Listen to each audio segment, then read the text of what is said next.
So ఇప్పుడు just మా room నుంచి అయితే మేము స్టార్ట్ అయిపోయాం. పాపికొండలు బోటింగ్ స్పాట్కి వెళ్ళడానికి ఫస్ట్ మేమైతే మా కార్లో స్టార్ట్ అయ్యాము. అక్కడ నుంచి ఆ మెయింటెనెన్స్ వాళ్ళు బస్ ఎక్కి అక్కడ మనని ఆ బస్సే ఆ స్పాట్కి తీసుకెళ్తుంది అనమాట, బోటింగ్ స్పాట్కి.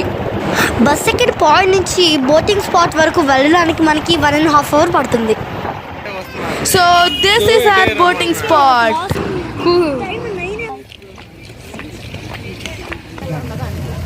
ఫస్ట్ అవర్ ఏంటంటే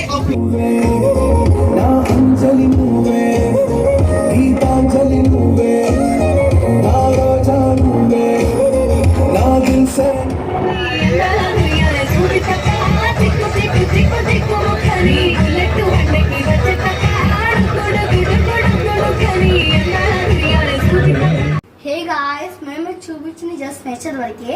మీకు ఇంకా డీటెయిల్స్ ఫుల్గా కావాలి అంటే మా ఛానల్లో ఆల్రెడీ అప్లోడ్ అయ్యింది video. So watch it out and follow for more.